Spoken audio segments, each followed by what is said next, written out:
And welcome back to the channel where we talk about only good comics. I'm Brant, and this is Friday First. This is that series where we talk about those brand new number one issues, character debuts, story arcs, and the like. And this is for books that are coming out next week, which is July 17th, 16th, 17th, for those new releases from all the major companies and the smaller publishers and all the good stuff that's coming out. So we got a lot to talk about this week. I think I've got like 16 books on my list, plus four recaps and like eight other books I want to talk about. So it's a packed show. So I'm going to just dive right in without any other preamble. So the first book we're going to talk about that I read from last week was Hulk Blood Hunt issue number one, which obviously just came out a couple of days ago. So I don't have a lot of time to read all of the books that I talked about last week. So that's kind of why I focus on just a few for anybody that's new to the show. So these are some of the books that I talked about on the last episode, episode 40 of the first that were coming out this week. So this is the first one that I read. This one I was kind of on the fence about just because I'm not following the Hulk story, but I'm reading all the Blood Hunt stuff. With this one, I actually enjoyed it because it didn't divert too much from the story that they were telling in the Incredible Hulk comic. It was very tied into the story where he's got this young person that's trapped in this statue that named Charlie that he's trying to get somewhere that he can free Charlie from this little statue. And on the way, he encounters a kind of a ghost town full of vampires. So it kind of ties into Blood Hunt in that way, but it tells its own unique story. And that's what I appreciate about tie-ins when they do that, that they do connect to the event at large, but they're still telling their own story and it doesn't, you know, go too far left of the story that they're trying to tell in that book. And I think this one did a good job. I'm not following that story, so I don't know much about it. But as far as this one shot goes, I think it did its job pretty well. So for that, I enjoy the book. Next up, we have the Domain issue number one. This is from Image Comics, and this is spinning out of the Public Domain series from Chip Zdarsky that just came back from hiatus with a brand new story arc. And as we left the Public Domain number six, one of the main characters' sons, or one of the main characters, I guess, all three of them, all three of the Dallases that you see their names crossed out on the cover there, was the artist one was asleep on the couch and he was dreaming about his idea where he drew out these three characters that possess the domain.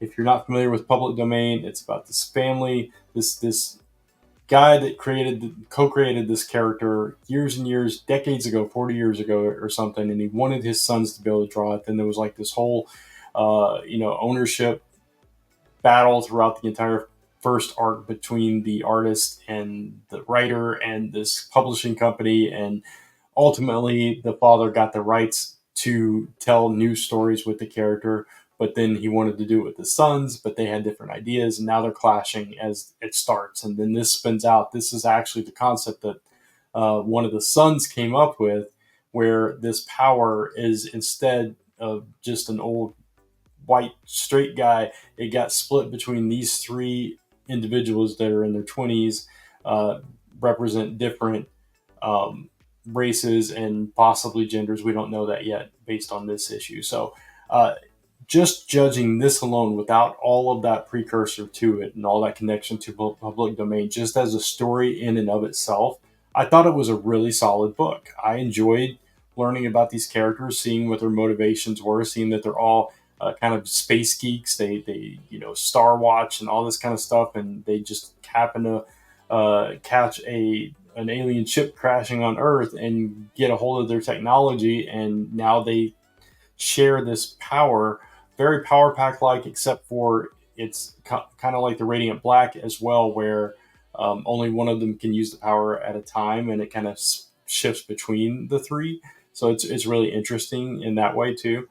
So in and of itself, I think this would be a solid book and it would be a fun one to read.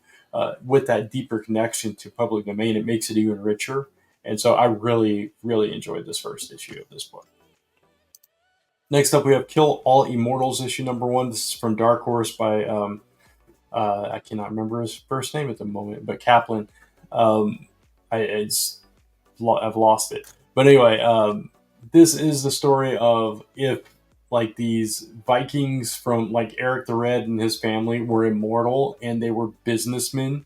So it I forget the comparison, but it was like Succession meets something in a, John Wick, I think it was.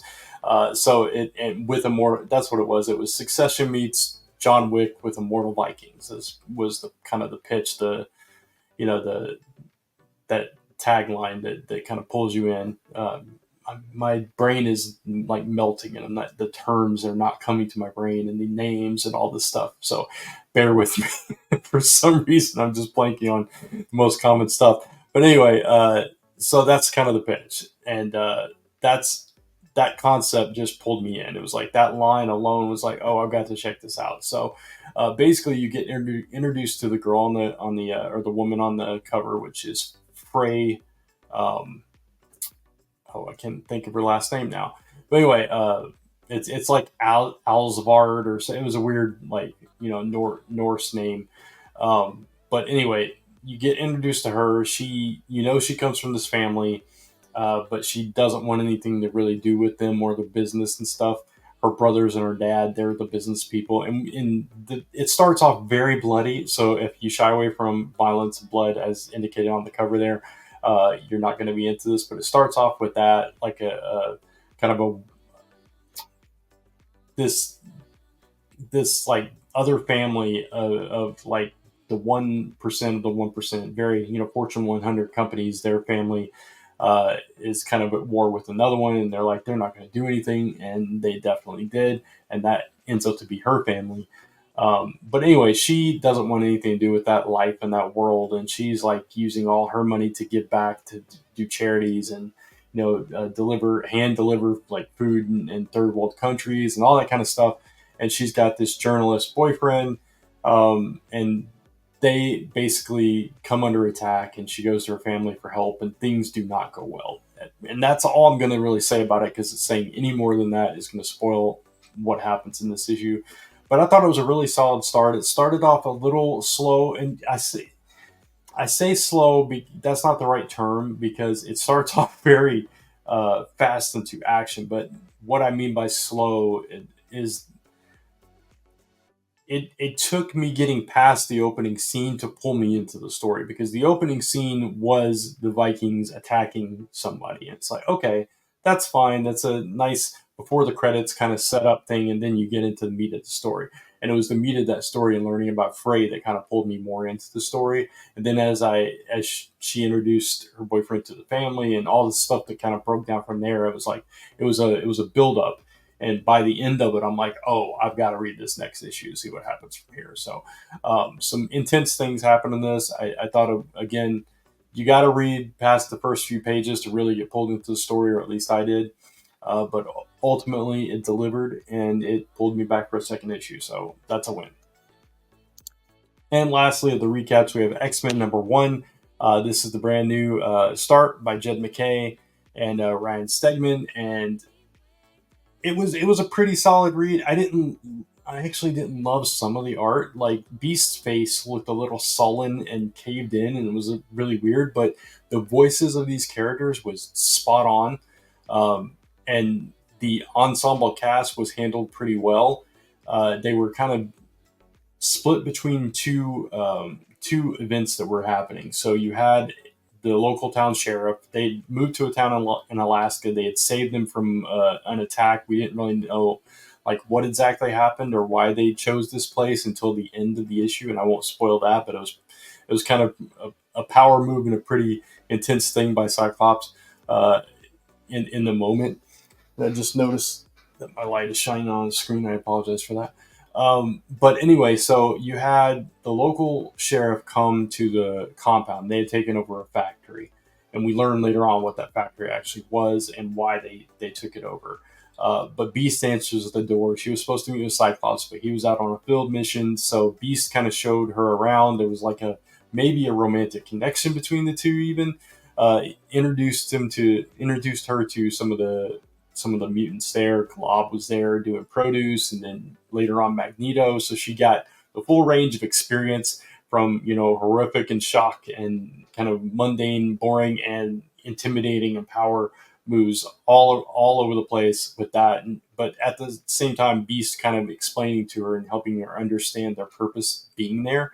And at the time, you also had Cyclops leading a field team of Psylocke and Magic and Juggernaut and Temper and uh, Kid Omega, and they are trying to rescue Wolverine and some new mutants that they found power signatures of. And then we get introduced to the this group of what used to be U-Men that wanted to make the mutant power their own and become the new evolution of mutants. So they've somehow managed to do that, and I won't spoil how that comes to fruition because it's a reveal in it that kind of sets the tone for the book going forward, like what they're going to be dealing with and what they're going to face, and also the future of Wolverine with the X-Men and all that stuff.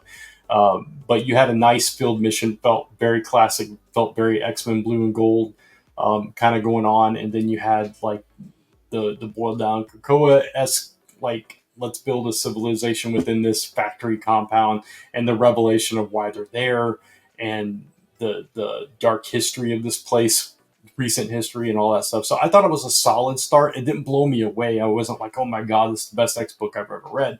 But it was a very solid start to this new series. So I enjoyed it, and I will definitely continue reading it. All right, that's all the recaps.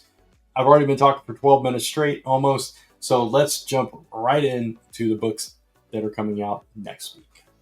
All right, first up, I have 4 honorable mentions this week, and the first one is Superman issue number 16.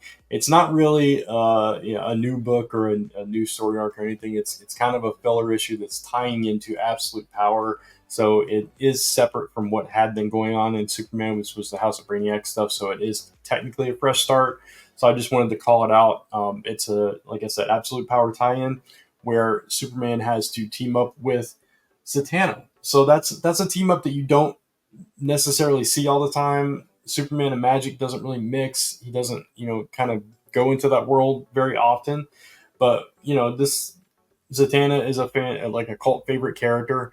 And they have to go on this dangerous mission to the magical realm, and the Fortress of Solitude has become a safe haven for all the heroes and stuff. So interesting kind of story. And it's, I love Zatanna. I love this run on Superman. I think it's been really solid. You got Joshua Williamson with Jamal Campbell returning to the pages of Superman for this. So if you're a Superman fan like myself, go check out Superman number 16. Next up is A Blast from the Past, Biker Mice from Mars, number 1 from Oni Press. And this is written by Melissa Flores, who does Power Rangers right now and wrote Dead Lucky for the Radiant, the Massiveverse, Radiant Black. So, you got a solid writer here. This is a concept. It was a cartoon back in the day, capitalizing on the kind of the Team-A-T vibe, where a bunch of properties sprung up: Battletoads, Biker Mice from Mars, Street Sharks, various incarnations of that formula, trying to do something unique with it. I did watch this back in the day.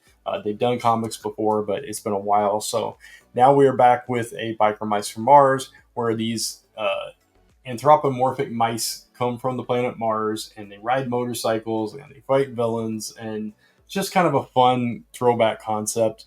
It calls it an all-new, all-adrenaline adventure for the freewheeling, butt-kicking animation icons who ride the Red Planet's hardest roads. So there you go. So that's pretty fun. If you are a classic fan of Biker Mice from Mars, check it out from Oni Press.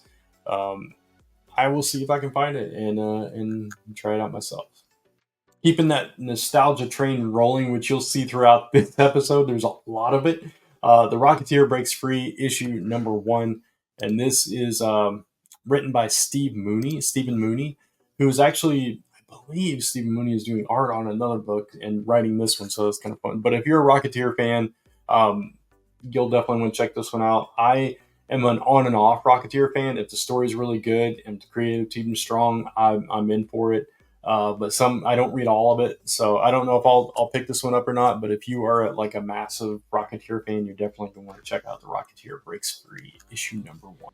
And our last honorable mention is Luchaverse Catalyst, issue number 1, course, this has got to be on my list. And the only reason it's an honorable mention and not on my actual list is because it's from Massive Publishing, and I just don't know if I'll be able to locate it or not.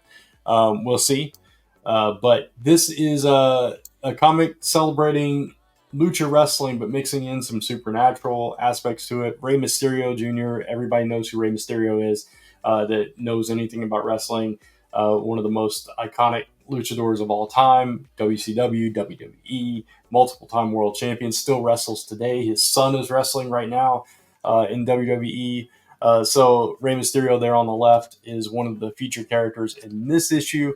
And then you have another one that I'm not going to try to pronounce his name, but is a luchador monster hunter who takes on the legions of the damned.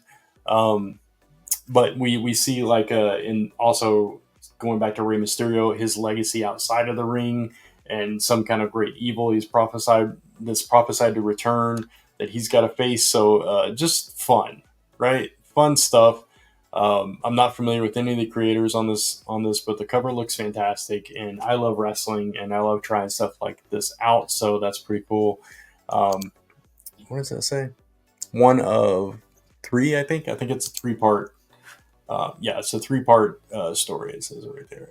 The launch of the epic new shared Luchaverse.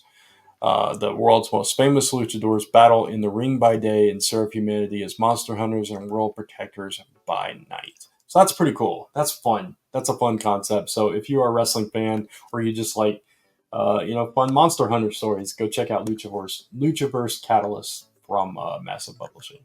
All right, moving on to the ranked books this week. And I told you the nostalgia train was going to keep rolling. We've got Final Fight, issue number 1 from Udon. This is, spinning out of that Free Comic Book Day book, I'm sure. And they've done Final Fight stuff before with some of the characters and everything. But we have the Mad Gear Gang infesting Metro City for years. And it's like the classic Final Fight story. The mayor, Hagar, is his daughter is kidnapped and he has to fight. He gets some friends together and they fight through the city to save his daughter. That was the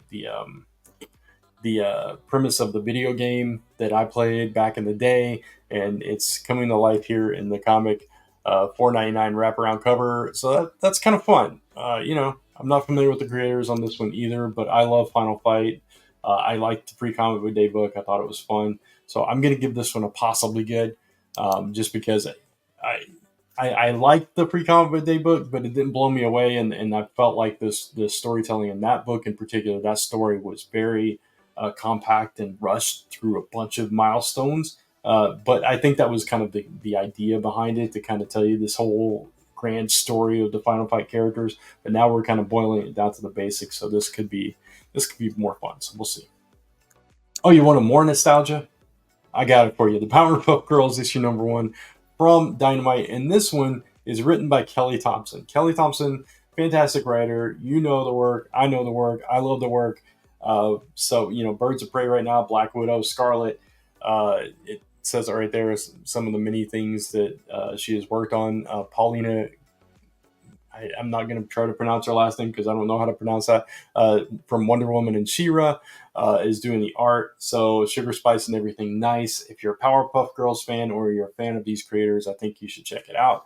I'm definitely checking it out. I'm not a huge Powerpuff Girls fan, but I am a fan of Kelly Thompson, and I'm interested enough to check it out. I was bummed that pilot got canned that was going to have Dove Cameron and Chloe Bennett in it, that was going to be the Powerpuff Girls. I'm kind of bummed that was canned, so maybe I'll enjoy this instead. So I'm going to give this one a potentially good, just because of Kelly Thompson, and we'll see how it goes. Next up is the Immortal Thor Annual number 1. This is the next part in the Infinity Watch saga that's going through a bunch of annuals. I'm kind of on the fence with this one, just because A, I'm not reading Thor. I dropped off a while back. And B, I didn't love the last Infinity Watch tie-in. The first one was really good. The second one was just okay. So I don't know how I'm going to feel about this one, but I'm interested enough in these characters to check it out. In this one, we have Thor seeking the Power Stone to help him fight a certain opponent. and he doesn't, like everybody, he doesn't know that it's within a person, the Prince of Power in this case. So he has to, try to deal with that in the meantime. All that stuff that's going to tie it into the larger Infinity Watch story is playing in the background with Sarah Pichelli on art and all that stuff. So, all that. So yeah, it's I'm kind of on the fence with it. So I'm going to give this one a possibly good, just because the last one again I didn't love. And so we'll see what happens though. I hope the Infinity Watch stuff does get stronger. Next, we have Paranoid Gardens, issue number 1 from Dark Horse.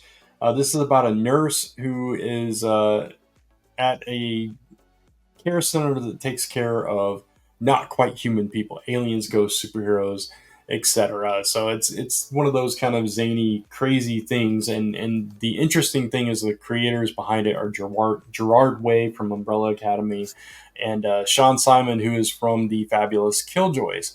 So they are writing it together, and so that's going to be interesting. You have Dave Stewart on colors, Nate Picos on letters, Chris Weston on art. I'm not familiar with Chris Weston, but if he drew this cover, which yes, it does. The art looks interesting enough. The concept is crazy enough. I'm going to check it out. Sounds like a good time to me, and I'm going to give this one a potentially good. So we'll see what happens. Hopefully it is good, and hopefully it wins me over. So we'll see. Next, we have Chilling Adventures presents Truth or Dare, issue number 1. This is introducing a new character into the Riverdale universe, as it were, or the Archie, the Chilling Adventures side of the Archie Riverdale universe, whatever you want to call it. I don't know. Anyway, this is Trula Twist comes to Riverdale. She's there to shake some things up, and with a game of Truth or Dare that turns it horrific, apparently. So interesting. I love characters like that. You've got the classic alliteration with the 2 T's in her name. Sounds like something that could just be fun. I love when they twist, concepts and stuff. And Chilling Adventures, some of it's good, some of it's not so much. But I've enjoyed some of the ones that I've read recently. It says it's a one-shot. It's for smart, sexy, and for fans of movies like Escape Room, Saw, and Girl Interrupted. I am a big Escape Room fan. So yeah, I'll definitely check this one out, and I'm going to give it a potentially good. This next one is from Mad Cave Studios. It is The Last Wardens, issue number 1, and interesting concept here. You have Danielle Pryor, who has no money, has a terrible father, and her brother Bruce returns from Vietnam. He's got some kind of monstrous mutation that causes him to be hunted by these paranormal misfits, and so this whole town that they are in becomes this ground zero for the supernatural outbreak kind of thing, and she's got to choose between everything she holds dear and the fate of the world as a whole. And it seems like she's going to take up arms and kind of combat whatever's happening. So interesting story there. Again, not familiar with the creators, but I thought it was worth checking out. So I'm going to give this one a possibly good. I don't know much about it. Haven't seen previews of it or anything like that. Zach Howard did the cover here, so I don't know what the interior art looks like either, but the concept sounds cool, and I'll at least check it out. There you go. Next up, we have X-Men Blood Hunt, Laura Kinney, the Wolverine, issue number 1. Long title, but this is obviously tying into the Blood Hunt event, and it's Laura Kinney's story. I believe it's a one-shot. I could be wrong, but I think it is. Anyway, so what it says here in the description is what kind of caught me in. Again, I'm reading all the Blood Hunt stuff. I love Laura Kinney. I think she's fantastic. Stephanie Phillips is writing this, so anything Stephanie Phillips writes, I'm paying attention to. But also it says that she learns the truth behind what's going on with Blood Hunt, and she gets an unlikely ally. So all of these elements together make it sound like a pretty fun story to me, and I've been enjoying most of the tie-ins with Blood Hunt. So, and because Stephanie Phillips is writing it, and because it's a very strong and popular character, I'm going to give this one a promisingly good. And yeah, we'll see what happens with it. But I have high hopes for Laura Kinney.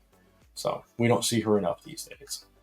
Here's a book I did not expect to see on the pull list this week, but or not the pull list, but on the just a list, a general list of releases. Witchblade, issue number 1 from Image Comics and Top Cow Productions. It's been a while since we've seen a Witchblade book, but this one is here, and Marguerite Bennett is writing this, who did DC Bombshells, Animosity, Batwoman. So really, high profile writer. You got Giuseppe Cafaro, who's done Suicide Squad, Power Rangers, Red Sonja on the art. And this is a retelling of the origin of Sarah Pazzini, that original Witchblade character. So we're going back in time. Again, that nostalgia train is kicking, and with a brand new take on the Witchblade. So sounds like Top Cow's trying to rev things back up again. We'll see what happens. Maybe the darkness is next. Who knows? But I'll be paying attention, and I'm going to give this one a potentially good. So there you go. Next up, we have my good friend Kat's favorite character of all time. So much that she cheered and celebrated when his head got cut off. But anyway, Namor.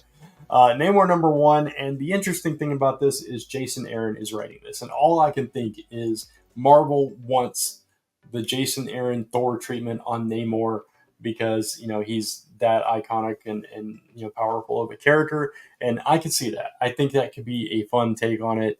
But it says in the manner of Jason Aaron's Punisher series, which makes me even more intrigued about this. So if we can get that Punisher treatment on Namor and kind of change things up a little bit, that could be very interesting. Here it says, war rages beneath the waves, from the lost cities of the secret seas to the fathomless depths of the elder wells reign, yada, yada, yada. Namor is sitting behind bars on the surface. No intention of ever going, undersea again. But this is an Atlantean event, an epic that will redefine the King of the Seas. So that all sounds very exciting to me. Sounds fun. Sounds like a new breath, new life breathed into Namor is what I'm trying to say. So I'm on board with it. I'm going to try it out and see what it's all about. Namor is not my favorite character either, but it sounds like a cool direction to take the character and the right creator to do it. So I'm giving this one a potentially good, and we'll see what Jason Aaron does with the King of the Seas here. Next up, we have Daredevil, Woman Without Fear, issue 1. Full disclosure, I have not read Daredevil number 11. I'm not reading Daredevil right now, so I don't know what big, major twist or event that happened in Daredevil number 11 that came out this week was that was the impetus for this spin-out or spin-off.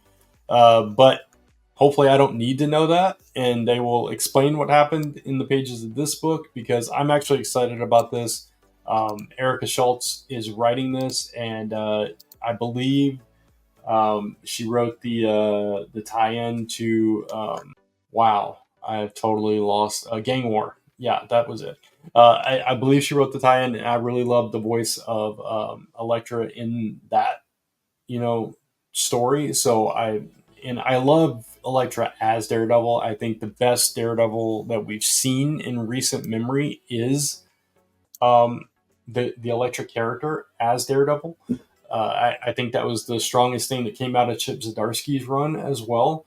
So I'm looking forward to this book. I think it could be a fun story, but I don't know what the story actually is, because I don't know what happened there. And this description is being very vague, just that Elektra and Matt have to save the city and protect the people, as the most violent elements of the Marvel Universe are involved in everything. So again, I don't know much about the story, but I'm on board because of all of those things that I mentioned, and I'm giving this one a potentially good. Penultimate book on the list this week, Phoenix, issue number 1. I mentioned Stephanie Phillips earlier. Here she is again, writing Phoenix, and again, I'm a big Stephanie Phillips fan.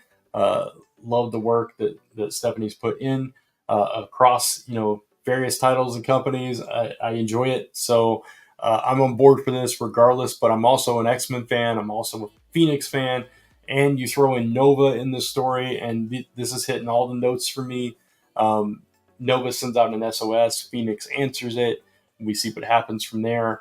And so I'm excited for this one, and I'm giving this one a promisingly good, just because all of those elements. And look at this This cover looks pretty cool. I don't know if yeah, the interior art's different, but it's Alessandro Miracolo. Name sounds familiar. I can't place what they've done, but yeah, I'm down for this. I'm excited about this book. I think it could be a new era for Jean Grey to take off, and hopefully still Stephanie Phillips has a strong and impactful story to tell with Jean. So promisingly good for me. And last but not even close to least, we have Dark Knights of Steel Allwinter issue number 1. This is the return to that Elseworlds world that Tom Taylor created. It continues with this bone-chilling chapter starring Deathstroke, and it's created by Tom Taylor, but writing it is Jay Kristoff. So I'm still curious to see what other writers can do within this world. It says the snowfall stick, blood runs black, and color itself is only a distant memory of the legendary assassin. Deathstroke stalks a frozen wasteland, killing for coin among a nation of ever-warring Jarts.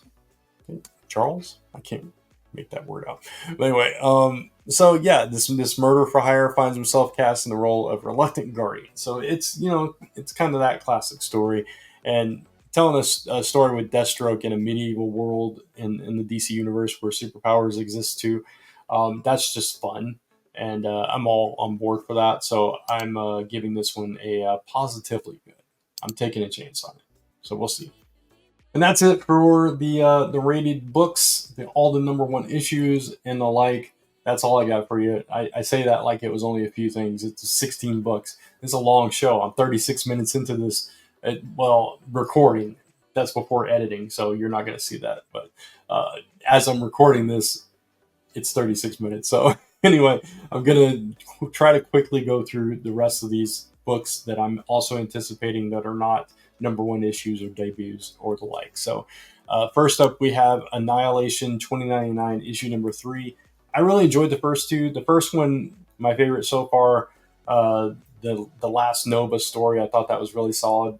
The issue number 2 that came out this week was the new Star-Lord versus a new Quasar, and it was pretty solid. Not as good as the first one, but I still enjoyed it. But this one, I mentioned last week my love for the character Terrax because of the New Warriors connection, and we have Terrax again in 2099 facing a raging all-new Red Hulk. So I'm on board with that. And you also have Ego the Living Planet thrown in, for laughs as well. So a lot going on in this universe as it feels like we're on the precipice of a brand new 2099 universe, larger universe that maybe they're going to do something cool with in the future. So we'll see. Next, we have Spider-Woman number 9, and this continues the tale of the assembly, this new superhero team. We've seen glimpses of what's really behind this super team, and now in this issue, Spider-Woman finds out the truth as well. So we're going to see how that falls apart.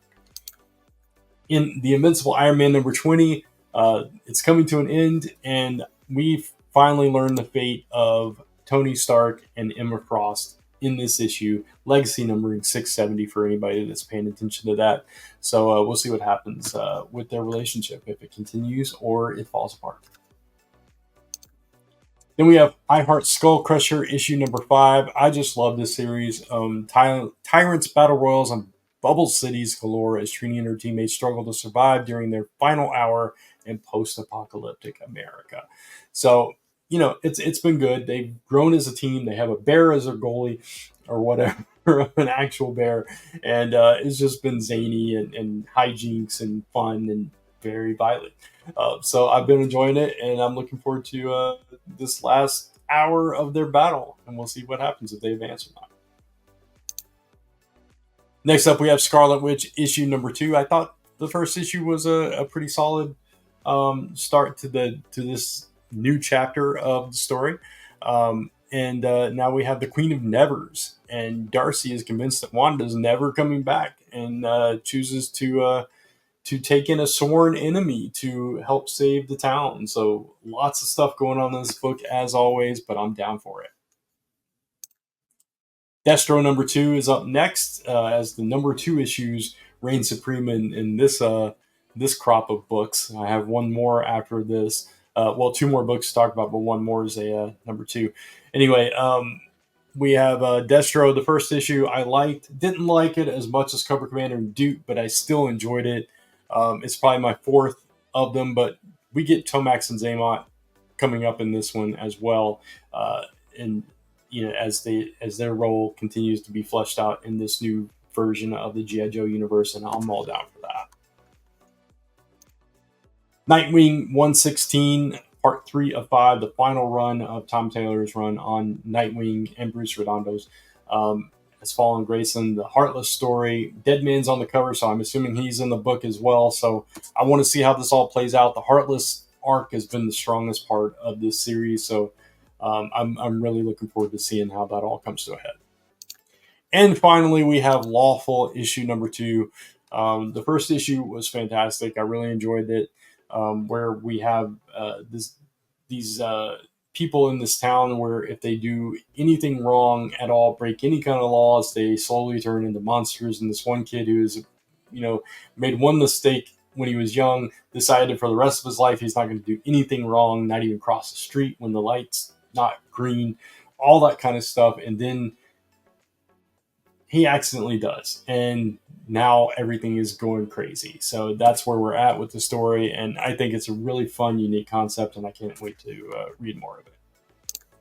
But that's it. That's all the books I got to talk about. I've spent enough time with you this week. I hope you've enjoyed it. If you did, please give it a thumbs up because it really does help the channel and it makes my day. All that good stuff. You can, of course, hit that subscribe and notification bell so you don't miss any episodes of Friday First or any of the other content, shorts, or whatever that I put up on the channel. And, of course, you can follow me across social media. And that's at your Facebook, your X, your Instagram, your TikTok, all that good stuff at Only Good Comics.